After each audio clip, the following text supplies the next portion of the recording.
Shalom saudaraku-saudaraku yang dikasihi Tuhan Yesus Kristus. Selamat berjumpa lagi dalam renungan hari ini. Pada kesempatan ini saya mengucapkan salam sejahtera buat saudara semua dimanapun saudara berada.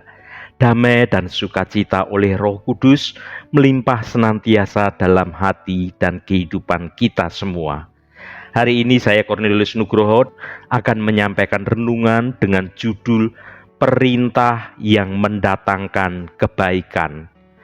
Tetapi sebelum kita mendengarkan renungan firman Tuhan ini, mari kita berdoa terlebih dahulu. Bapa Surgawi, Bapa dalam nama Tuhan Yesus Kristus, Bapa, hari ini kami mengucap syukur karena Tuhan sudah menolong dan melindungi kami. Dan kalau saat ini kembali kami ada, itu semua karena kemurahan dan anugerah Tuhan saja. Bapa, saat ini kami rindu diperlengkapi dengan kebenaran firman-Mu. Tolong kami Tuhan, agar kami dapat mengerti dan taat untuk melakukan setiap kehendak-Mu dalam hidup kami. Dalam nama Tuhan Yesus Kristus, kami berdoa. Haleluya. Amin. Saudaraku yang terkasih, ada seorang anak misionaris di Afrika sedang bermain di kebun. Tiba-tiba ayahnya menyuruh anak itu untuk tiarap. Anak itu dengan cepat melakukan perintah ayahnya untuk tiarap. Lalu si ayah menyuruhnya merangkak secepat mungkin. Anak itu kembali mematuhi perintah ayahnya. Kemudian sang ayah berteriak, "Sekarang berdiri dan berlarilah secepat mungkin ke arah ayah." Anak itu kemudian bangkit berdiri dan berlari ke arah ayahnya. Ketika anak itu sampai di tempat ia berdiri, maka misionaris itu lalu memeluk anaknya dengan lega.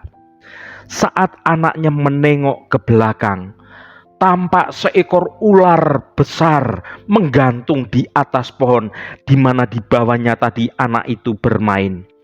Jika ia tidak langsung mematuhi perintah ayahnya, kemungkinan besar ular itu akan membunuhnya.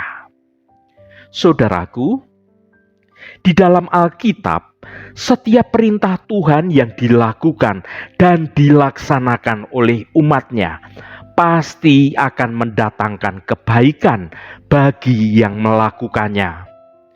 Meskipun seringkali perintah Tuhan itu tidak sesuai dengan maunya kita.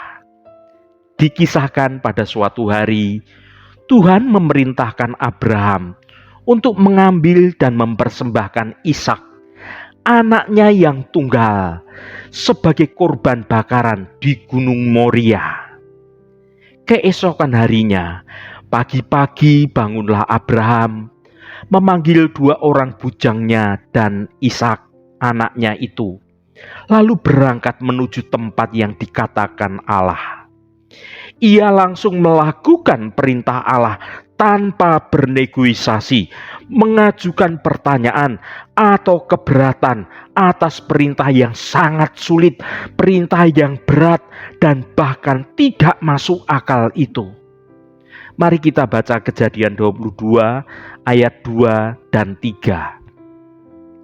Firman-Nya, "Ambillah anakmu yang tunggal itu, yang engkau kasihi, yakni Ishak. Pergilah ke tanah Moria dan persembahkan dia di sana sebagai korban bakaran pada salah satu gunung yang akan kukatakan kepadamu." Keesokan harinya, pagi-pagi bangunlah Abraham. Ia memasang pelana keledainya dan memanggil 2 orang bujangnya beserta Ishak, anaknya. Ia membelah juga kayu untuk korban bakaran itu. Lalu berangkatlah ia dan pergi ke tempat yang dikatakan Allah kepadanya. Saudaraku, firman Tuhan yang kita baca ini syarat makna dan mengandung pelajaran berharga bagi kehidupan kita sebagai anak-anak Tuhan. Ayat ini menceritakan tentang respon Abraham terhadap perintah Tuhan untuk mempersembahkan Ishak, anaknya yang tunggal sebagai korban bakaran. Saudaraku, kalau kita renungkan dengan sangat dalam, maknanya luar biasa. Yang pertama, soal ketaatan segera dan tanpa penundaan.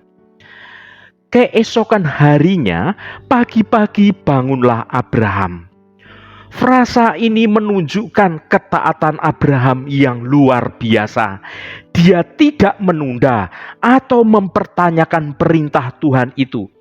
Dia langsung bangun pagi-pagi, menunjukkan kesigapan dan kerelaannya untuk melakukan apa yang Tuhan inginkan.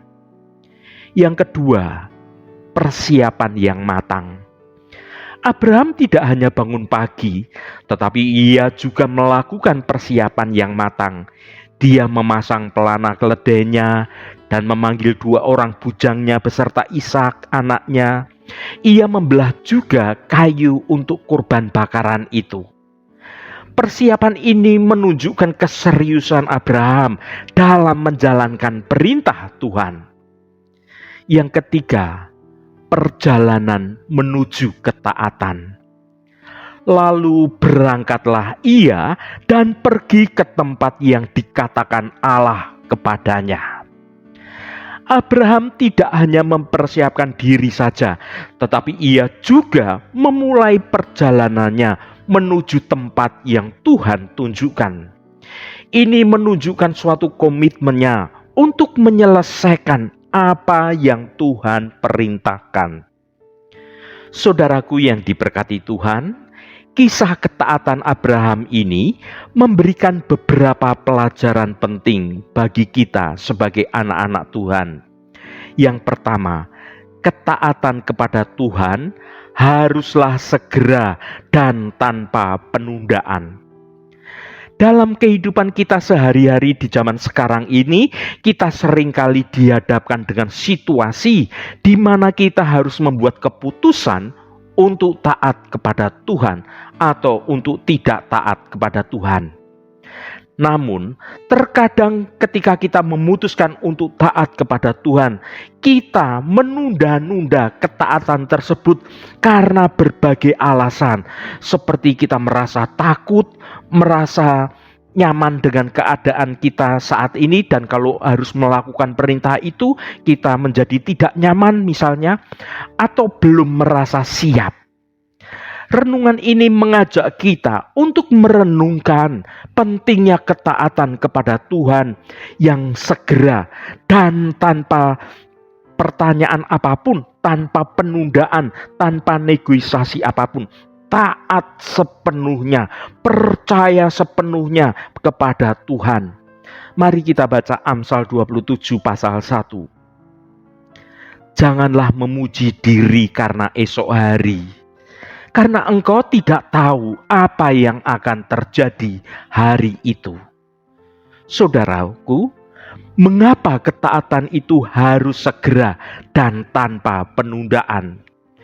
Keputusan untuk taat kepada Tuhan, seberapapun itu sulitnya, adalah bukti nyata dari kasih dan iman kita kepada Tuhan. Menunda ketaatan berarti kita meragukan kasih dan juga kuasa Tuhan dan juga rancangan Tuhan yang baik dalam hidup kita. Ketika kita menunda ketaatan, celah itu dapat diisi oleh godaan dan dosa yang berasal dari si iblis, supaya kita tidak menjalankan perintah Tuhan. Menunda pertobatan misalnya dapat membuat hati kita semakin keras dan kita semakin jauh dari Tuhan. Tuhan memiliki berkat yang luar biasa, saudaraku, bagi orang yang taat kepadanya. Dengan taat yang segera, melakukan perintah Tuhan yang segera tanpa menunda-nunda, kita sedang membuka pintu bagi berkat-berkat Tuhan tersebut untuk dapat mengalir masuk dalam hidup kita. Kita tidak tahu apa yang akan terjadi esok hari. Kematian bisa datang kapan saja. Ketika kita menunda ketaatan untuk bertobat, saudaraku, berarti kita mengambil resiko untuk mati dalam ketidaktaatan. Bagaimana menerapkan ketaatan segera dan tanpa penundaan? Belajarlah untuk mengenali kehendak Tuhan melalui firman Tuhan, melalui doa, dan juga melalui pimpinan Roh Kudus. Ketika kita mengetahui kehendak Tuhan, jangan tunda, saudaraku, untuk kita segera melakukannya. Segera ambil langkah untuk taat meskipun itu sulit. Yakinlah bahwa Tuhan akan memberikan kekuatan dan juga hikmat yang kita butuhkan untuk kita dapat taat kepadanya, melakukan perintah Tuhan sesuai dengan kemampuan kita. Roh Kudus yang akan menolong engkau supaya engkau bisa menjadi pelaku firman Tuhan, taat pada Tuhan senantiasa. Dan doa adalah senjata yang ampuh untuk melawan penundaan dan mendapatkan kekuatan untuk kita bisa menjadi taat. Saudaraku, menjadi pengikut Kristus itu berarti hidup dalam ketaatan kepada Tuhan tanpa kompromi apapun. Mari kita belajar untuk menjadi pribadi yang taat dan segera dan tanpa penundaan, sehingga kita dapat mengalami kasih, mengalami kuasa, dan mengalami berkat Tuhan yang luar biasa dalam hidup kita. Mungkin saat ini kita sedang menghadapi situasi yang sulit dan membingungkan bagi kita. Mungkin kita merasa seperti Abraham yang dihadapkan dengan perintah yang berat. Namun ingatlah, saudaraku, bahwa Tuhan itu selalu bersama kita. Dia tidak akan pernah meninggalkan kita. Tetaplah teguh dalam iman dan ikutilah kehendak Tuhan. Percayalah, saudaraku, bahwa Tuhan memiliki rencana yang indah untuk hidupmu. Iman yang teguh bagaikan sebuah jangkar yang kokoh, mampu menambatkan jiwa kita di tengah badai kehidupan yang hebat sekalipun. Meskipun jalan terjal terbentang di hadapan kita, iman yang teguh akan memampukan kita untuk terus melangkah maju bersama dengan Tuhan. Percayalah, saudaraku, perintah Tuhan itu meskipun seakan-akan tidak masuk akal bagi kita, pada akhirnya mendatangkan kebaikan dan berkat yang besar bagi kita yang taat melakukan perintah Tuhan itu. Haleluya, Tuhan memberkati kita semua. Mari kita tutup renungan ini dengan berdoa. Bapa yang kekal dan penuh kasih, kami mengagumi iman Abraham yang tidak tergoyahkan. Abraham tidak ragu-ragu untuk menaati-Mu. Bahkan ketika perintah itu tampak tidak masuk akal, dia mempercayai Engkau sepenuhnya. Bahkan ketika Abraham tidak tahu apa yang akan terjadi selanjutnya. Ya Tuhan, kami belajar dari kisah ini bahwa Engkau adalah Allah yang penuh kasih dan berbelas kasih. Engkau tidak pernah meminta sesuatu dari kami tanpa alasan yang baik. Engkau selalu memiliki rencana yang terbaik untuk kami, bahkan ketika kami tidak dapat melihat kebaikannya itu. Kami bersyukur atas teladan Abraham. Kami berdoa agar Engkau membantu kami untuk hidup dengan iman yang sama seperti Abraham.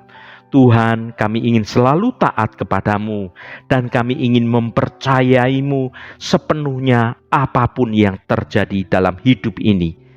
Terima kasih Tuhan, segala hormat, pujian, dan ucapan syukur hanya bagi nama-Mu yang kudus. Saudaraku, bukalah hatimu dan tengadahkan tanganmu. Terimalah berkat Tuhan. Tuhan memberkati engkau dan melindungi engkau. Tuhan menyinari engkau dengan wajah-Nya dan memberikan kasih karunia. Tuhan menghadapkan wajah-Nya kepadamu dan memberikan damai sejahtera. berkat anugerah dari Bapa Surgawi, cinta kasih karunia dari Tuhan Yesus Kristus, dalam persekutuan dan penghiburan Roh Kudus, menyertai kita semua sekarang ini dan sampai selama-lamanya. Dalam berkat Tuhan Yesus Kristus, haleluya, amin. Puji Tuhan, saudaraku semua, saya percaya firman Tuhan hari ini sudah menjadi berkat yang akan menuntun hidup kita semua. Saudaraku, saya sangat berharap Anda berkenan memberikan komentar pada konten video ini dan bagikan renungan ini pada teman dan sahabat Anda agar mereka diberkati juga melalui renungan ini. Sampai bertemu kembali saudaraku, Shalom, Tuhan memberkati.